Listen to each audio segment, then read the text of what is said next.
Amberger Smackdown at todaysfinancialnews.com. I'm J. Christoph Amberger. Bill Murray is an actor I don't care for. There isn't a movie of his that I would voluntarily watch again, except maybe for Groundhog Day. In this movie, he plays a weatherman with all the unpleasant characteristics attributed to human males. He is forced to relive a single day over and over again until he understands that to get the girl, his eyes must turn into moist, luminous orbs. He enjoys musical theater and has divested himself of everything that makes him annoyingly and abrasively unique and male.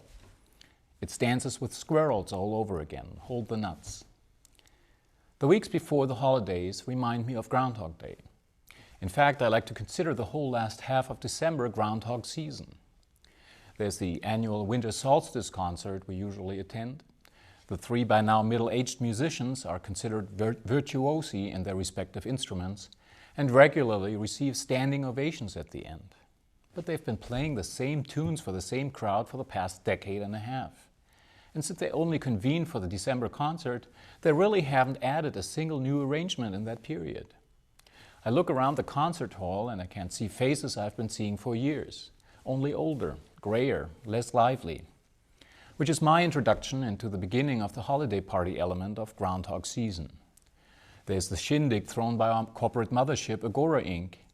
It's usually a splendid affair held in a festive downtown Baltimore location with hundreds and hundreds of colleagues and, in true Christmas fashion, the ghosts of colleagues past. The food is good, the company eclectic, and the music as loud as required for a decent party.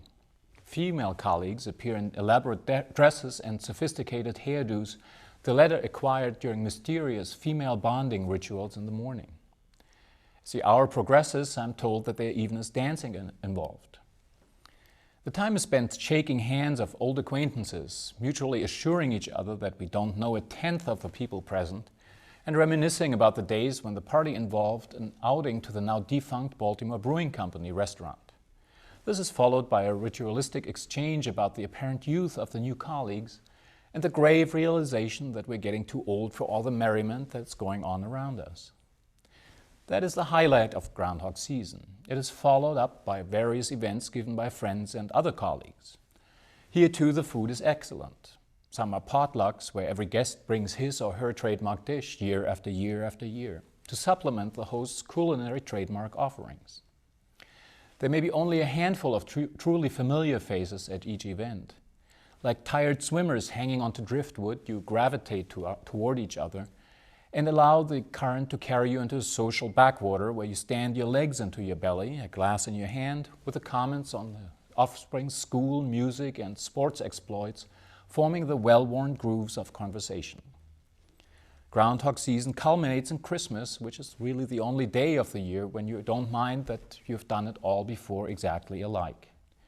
And it finds its resounding finish on New Year's Eve, which we have celebrated in the company of three other couples with kids roughly the same age as our own, exactly the same way since my oldest son was a baby.